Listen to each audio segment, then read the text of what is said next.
اعوذ باللہ من الشیطان الرجیم بسم اللہ الرحمن الرحیم مجیب دعوت الداعی اذا دعان. میں دعا قبول کرتا ہوں دعا کرنے والے کی جب وہ دعا کرے. السلام علیکم ناظرین، میں ہوں آپ کا میزبان عمران خان اور پروگرام پکار میں آپ کو خوش آمدید کہتا ہوں. ہمارے ساتھ موجود ہیں ڈاکٹر محمد عظیم فاروقی صاحب. ناظرین، ہم آپ کے بھیجے ہوئے سوالات کے جوابات کے لیے اور آپ کے خوابوں کی تعبیر کے لیے رہنمائی حاصل کریں گے ڈاکٹر محمد عظیم فاروقی صاحب سے. تو بڑھتے ہیں آج کے پروگرام کی طرف. تو ڈاکٹر صاحب، ہمارا آج کا پہلا سوال ہمیں محمد اشفاق صاحب پنڈ دادن خان سے لکھتے ہیں. ان کا سوال ہمارے پاس ریکارڈ میں موجود ہے، آئیے ہم اس کی ریکارڈنگ سنتے ہیں. مولوی صاحب السلام علیکم. میں محمد اشفاق پنڈ دادن خان تو بول رہا وا. میں چٹا انپڑھ بندہ وا. لکھیاں ہوئیاں چیزاں میرے واسطے کالیاں لکیراں دے سوا کچھ نہیں. روزیاں دیاں برکتاں تے رحمتاں تو کسے نو کوئی انکار نہیں ہے. دو کلمیاں تو سوا ہور کچھ یاد نہیں، یا بہتی تو بہتی تسبیح پڑھ لینا وا. میرے جا بندہ روزیاں دیاں برکتاں تے رحمتاں کس طرح کھٹ سکدا ہے. ہن رب دے سامنے کی عرض کریے تے کی پیش کریے. مہربانی فرماؤ تے کوئی آسان جہا ورد دس دیو، بندہ بیٹھے بیٹھے پڑھدا رہے. مہربانی.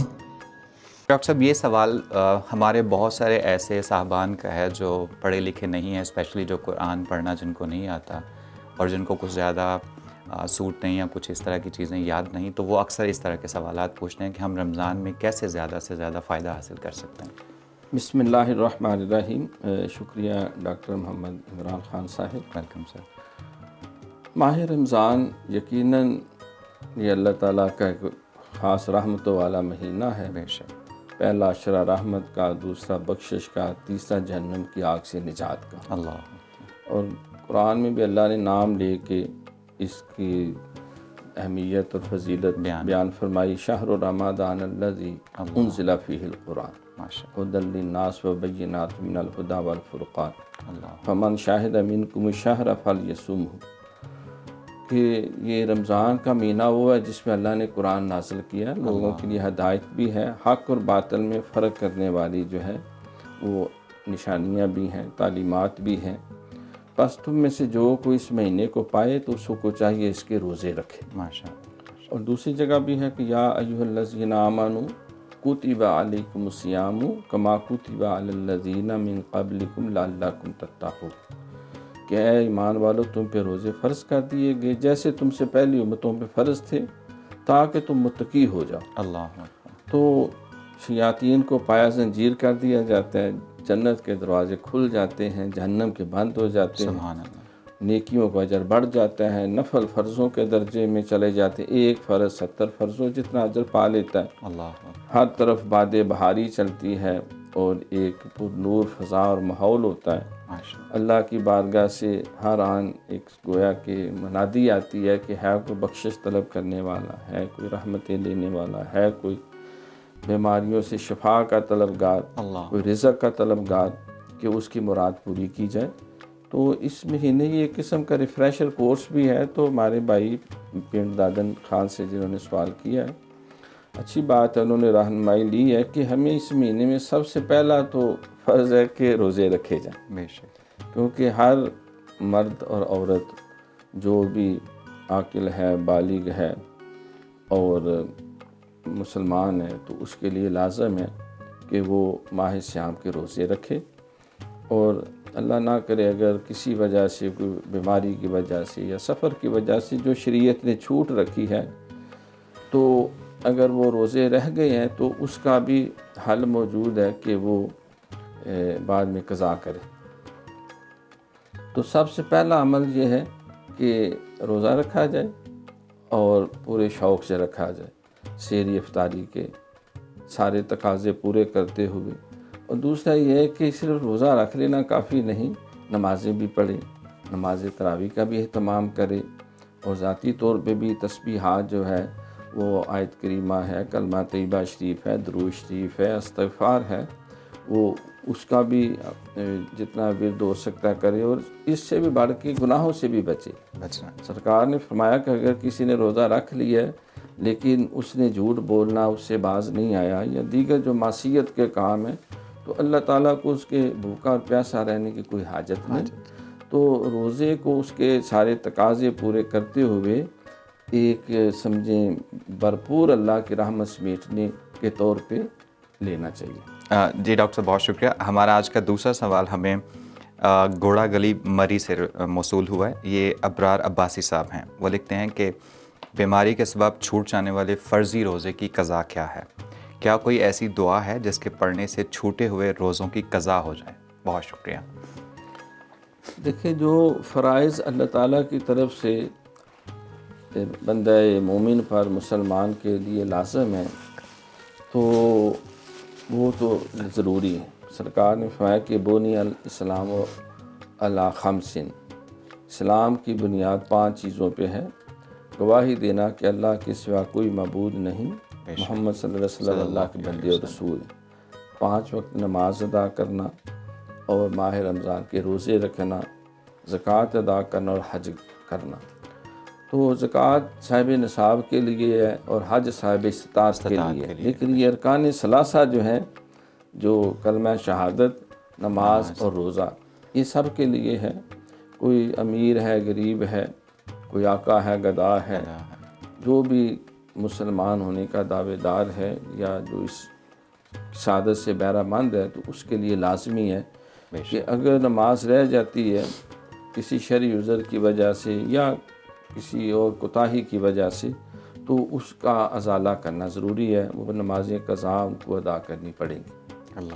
اور اسی طرح روزہ جو ہے، وہ اگر شرعی عذر سے بھی چھوٹ گیا ہے، جس طرح خواتین کے بعض معاملات ہوتے ہیں وہ بعد میں قضا کرتی ہیں. اسی طرح کوئی مسافر ہے، کوئی مریض ہے، کوئی شیخ فانی ہے، کوئی ایسا بیمار ہے کہ جس کے کوئی آثار نہیں ہے کہ وہ صحت مند ہوگا اور بعد میں وہ روزے قضا پورے کر سکے گا، تو اس کی طرف سے فدیہ ہے کہ وہ سحری افطاری کا کھانا جو ہے وہ کسی کو پیش کر دے، پیسے دے دے، راشن دے دے، یا کھانا جو ہے وہ اس کو بھیجے تاکہ وہ اس کی طرف سے فدیہ ہو جائے. تو وقتی طور پہ یہ ہے کہ فدیہ ادا کر دیا جائے، لیکن جو ہی اللہ صحت دے دے یا اتنی ہمت آ جائے کہ شریعت نے اس کو صحت مند و توانا کہا ہے، ڈاکٹر نے بھی کہا ہے کہ اب روزے رکھنے کا کوئی تمہیں خطرہ نہیں ہے، تو پھر قضا بھی کر لینی چاہیے. کیونکہ اس کا جو اجر اور ثواب ہے ماہ رمضان کے روزوں کا، اس کا کوئی نعم البدل نہیں ہے. جی ڈاکٹر صاحب، اس کا مطلب یہ ہے کہ اگر روزہ چھوٹ جائے تو یا تو اس کی قضا ہے یا پھر اس کا فدیہ دینا پڑے گا. بہت شکریہ. ناظرین، یہاں پہ وقت ہو ایک چھوٹے سے وقفے کا. ملتے ہیں وقفے کے بعد.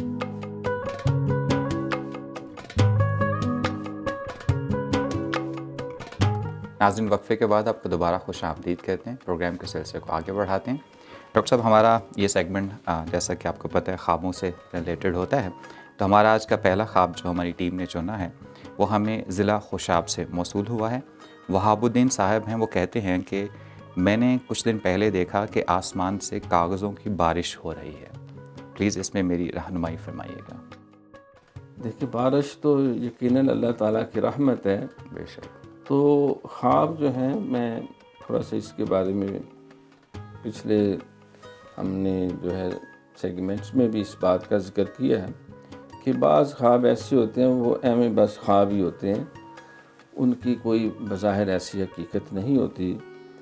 بندہ مریض ہے اس حالت میں، یا پیٹ کے اندر ایسی خرابی ہے اس حالت میں، یا ایک خاص ماحول میں، مثلا کسی نے کوئی ایسی مووی دیکھی یا ایسا پروگرام دیکھا ہے، تو وہ اس مووی کے اندر یا اس ڈرامے یا کہانی کے اندر وہ آسمان سے جو ہے وہ چیزیں گر رہی ہیں، کاغذ گر رہے ہیں یا نوٹ گر رہے ہیں یا ڈالر آ رہے ہیں، کوئی شے بھی ہے، تو وہ خواب بس ہمیں مطلب کہ بے معنی خواب کہہ لیں، یعنی جو ذہن کی انتشار کی وجہ سے، یا سم ٹائمس وہ ہمارے خوف، ہماری خواہش بھی تو ہوتی ہے جو ہمیں دکھانی ہوتی ہے چیزیں. تو وہ ان کی کوئی خاص تعبیر یا اس کی کوئی توجیہ کرنے کی ضرورت نہیں ہوتی.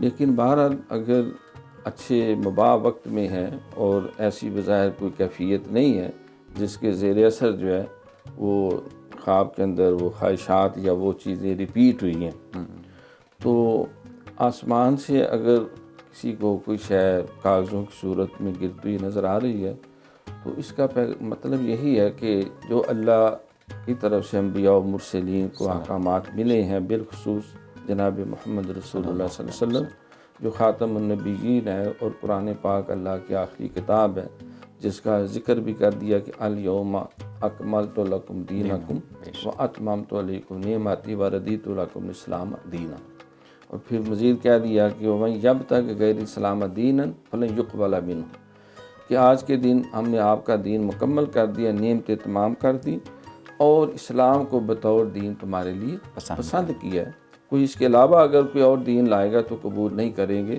تو اس میں یہی رہنمائی ہے کہ جو اللہ کی طرف سے احکامات ہمیں ملے ہیں تو ان کو پڑھا جائے، ان کو سمجھا جائے اور اس سے مستفید ہونے کی کوشش کی جائے، کیونکہ بلندی سے آسمان کی طرف سے یہ ہدایت و پیغام آنا یقیناً لاکھوں کروڑوں نوری سالوں کے فاصلے سے لوح محفوظ سے حضرت جبریل امین وہ اللہ تعالیٰ کی بارگاہ سے وحی الہی وہ لے کے آتے انبیاء و مرسلین تک، نبی علیہ الصلوۃ والسلام تک، تو یہ اسی طرف اشارہ اگر مباح وقت میں ہے اور کیفیت بھی ٹھیک ہے، یا جس طرح فجر کے وقت یا سحری کے وقت خواب آتا ہے، یا دوپہر کو کیلولا کے وقت خواب آتا ہے، اور بھی کوئی ایسی جو ہے وہ بندش رکاوٹ نہیں کہ کوئی مووی دیکھی تھی، تو پھر اس میں یہی واضح پیغام ہے کہ احکامات الہی جو ہیں اس طرف رجوع کیا جائے اور اس کو اللہ کی طرف سے ایک نعمت سمجھ کے